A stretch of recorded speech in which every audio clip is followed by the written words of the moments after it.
What's going on, YouTube? I am back with another video today, giving you the secret move to get more club head speed, and it doesn't involve your core. Let's get you some more rotational power. Let's get into it. All right, so everybody talks about the way to get more rotational power is by more core speed. You might see tons of people in the gym with medicine balls, and they'll take medicine balls and they'll throw it for more rotational power, or you'll see them swinging bands trying to get more rotational power. Well, here's a secret tip to get you swinging the club faster, and it doesn't involve strengthening your core. Now, don't get me wrong, strengthening the core is awesome. I think strengthening the core is a great piece for A, protecting your back, but B, developing more rotational power.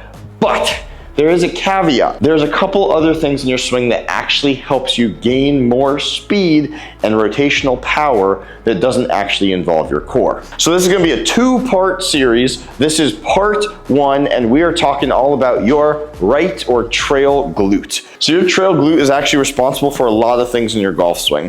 One is the actual load of it. You want to load a lot of weight into this back trail glute, but here's the thing, is when you rotate through your swing and actually swing, this right glute is firing very efficiently and fast. And the faster and more efficiently you can get this right glute firing this way, the more force you can generate in your hips going that way. So if we can get this hip firing this way faster, this left hip ends up firing back faster, that creates rotation of your pelvis, and in addition to your core firing fast and rotating, this will actually increase the speed in which this club can deliver at the golf ball. So when you're swinging on your downswing, you want to focus on being able to drive this right hip after it has loaded and you have tons of weight in your glute.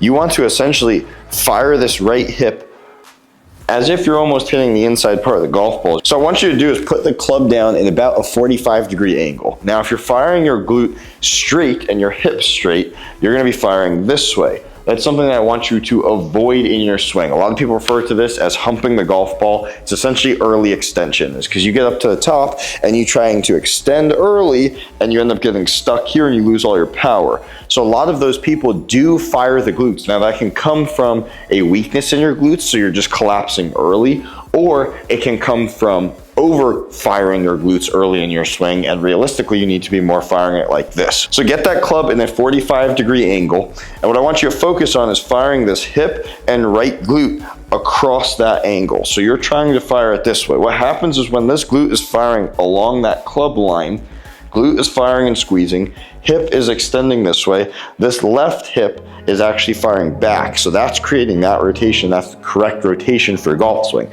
The faster you can generate this motion, the faster this is going to move, and the faster this is going to move. So if you have weak glutes, essentially this right glute is not going to fire efficiently in this direction. So either, like I said, you're going to end up humping a golf ball, or you're not going to be able to turn here, and the turns are going to be more responsible here. So you're just going to be rotating more so in the upper body and core, and you're losing a lot of power in your lower body and in the ground. Even if it looks like you're using the ground, if you're not firing this back glute correctly, because it's weak, you're going to have an issue. So how do we fire this right glute more efficiently in the golf swing?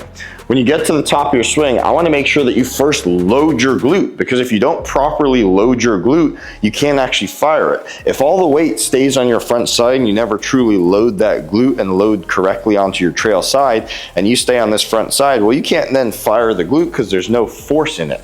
That's imagine if you try to jump without actually loading your legs. If you jump without actually loading your legs into the ground, like that's all you can do. But if you load into the ground, you can actually jump up as high as you can. So we need to load more force into that glute to be able to get it to fire. So when you're on your backswing, really feel like you're staying wide and feel more weight transferring to this back glute. Your trail glute is shooting back this way and a little bit this way as you're loading, and you're feeling more tension in this glute. Now that it is fully loaded and you feel a big squeeze here, when you start your downward rotation, that's when on that 45-degree angle, this hip is starting to shoot forward. You're squeezing your glute and firing it really fast that way to get more rotation. Again, if you have a weakness and you get up to the top, you may be able to load it, but then you're going to end up coming this way versus this way. A lot of people make that mistake, so I can't stress this enough. If your glute fires this way, you're gonna be in this position. If both glutes fire, you're gonna be in this position. So ideally, you're loading that glute and then you're firing that way. So if you put your club right on your hip and start mimicking that pattern right when you're on the range, while it may look silly, it's going to help you to hit the ball further. So the secret to generating more force without your core is to actually fire that glute faster and more efficiently, which means you need a stronger and more powerful glute. Because the faster I can get this motion going, the faster I'm going to deliver that club to the ball, and that's not focusing on just core rotation.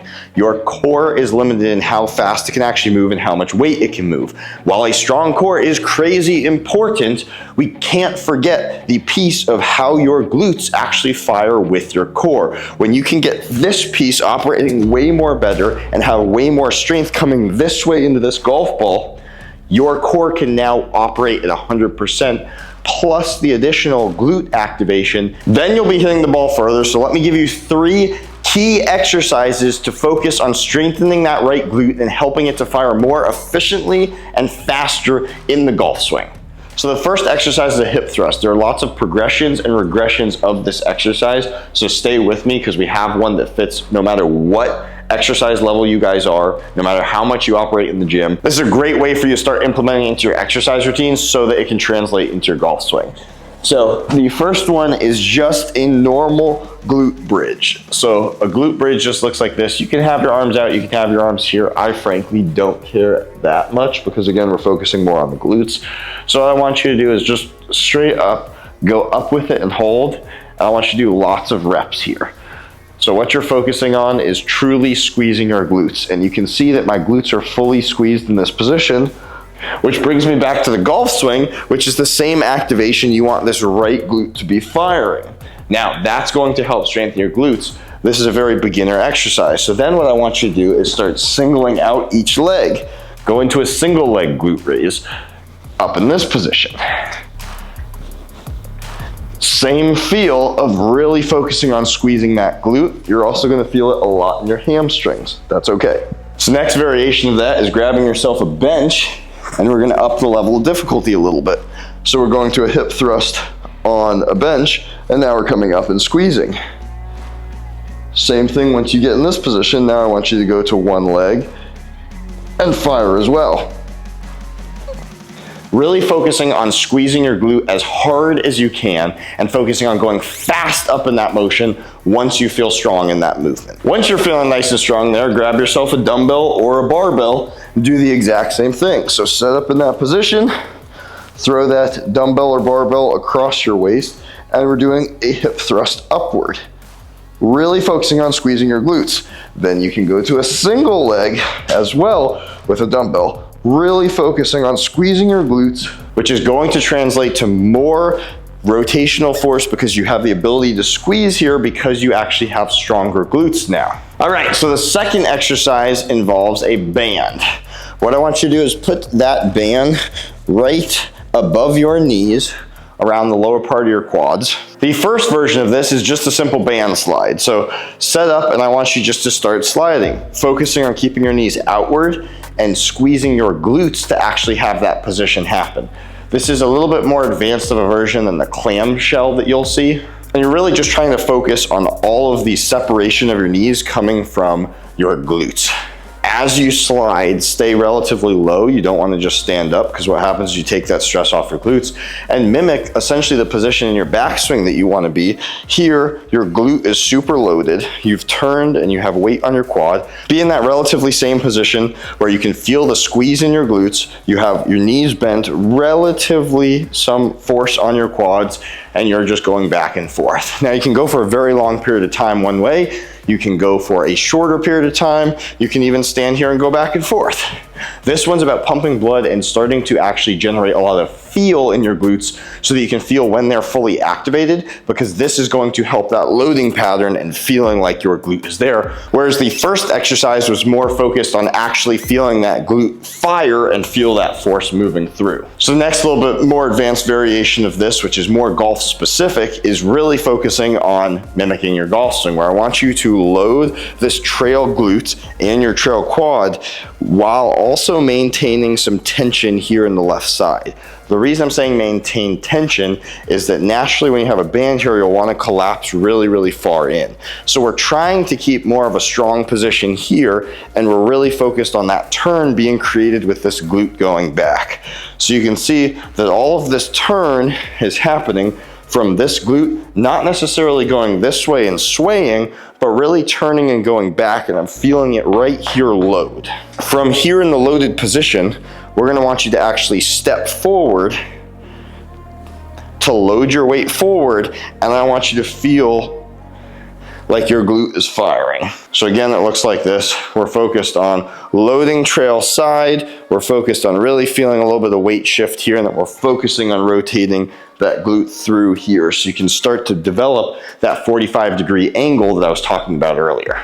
Now this third exercise involves a band, and this exercise is really great for getting your newfound glute activation to carry over from exercise 1 and exercise 2 into your actual golf swing now. So you've all seen the exercises where people will stand here and rotate really hard with a band using their core, trying to generate a lot of force. Again, that involves people throw medicine balls, they'll do all kinds of things for this. But what I want you to focus on here, which differs, is I want you to keep the band relatively close to your body. It can be a little further out, but we're not trying to be fully extended out here, more like in a Palloff press position. We're keeping it very close. And the focus is on turning back and again, loading this trail glute. You want to be squeezing your trail glute, really feel like you have a lot of weight on it, and then I want you to rotate through and really feel like that force is coming from your glute, your hip firing forward at a 90-degree angle, and you're really firing that way. More so from here. Yes, you'll feel it in your core, but your core is not generating that force, because if your core was just trying to generate as much force as it could rotationally, again, the motion is going to be more so in this area, which is more horizontal rotation. We're focused not on the horizontal rotation and the core activation. We're firing this left, well, in this case, I'm doing it backwards. So you're firing your left glute this way, which essentially should be your trail glute.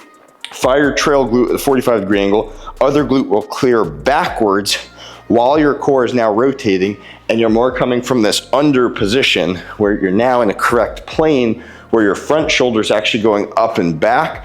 Bottom shoulder is dropping your hands into the slot and delivering to the golf ball while your trail arm is actually externally rotated. You set up in a really good position to have success in the golf swing by starting with that trail glute activation to start the rotation of your swing. So in fast motion, it really looks like this, where you're loading and turning, loading and turning, loading and really generating that speed coming from your glute here. So you can see from this back angle that I am really loading that trail glute and then really firing that trail glute through and forward at a 45-degree angle to generate that rotational power. The main stress is not actually on my core. It's truly on my right glute in this swing, which is exactly what we're looking for in the golf swing. So now that we've increased strength, stability, and mobility in that glute, we've also worked on the patterning that it should be, firing at a 45-degree angle, and working on loading that trail side in the gym. We can translate it right back into the golf swing by practicing some dry drivers.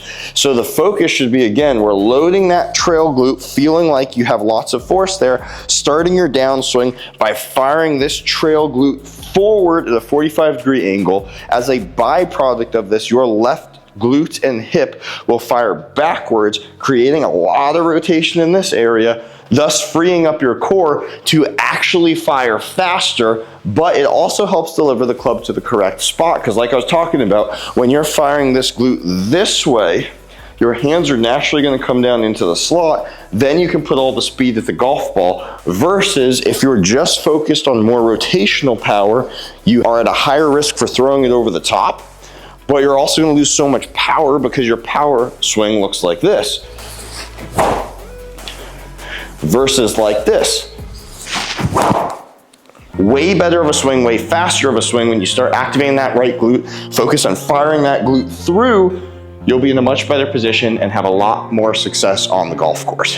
Guys, that is it for today. I hope this helps you get more rotational power in your golf swing, focusing on that trail glute and a little bit less in the core. Now, stay tuned for next week when I'm releasing part 2 of this series, focusing on a little different of a piece that's also going to help you develop more rotational power without talking about your core. So stay tuned for that. Remember to like, subscribe, comment any questions or thoughts you have down below. And until next time, we'll see you guys later.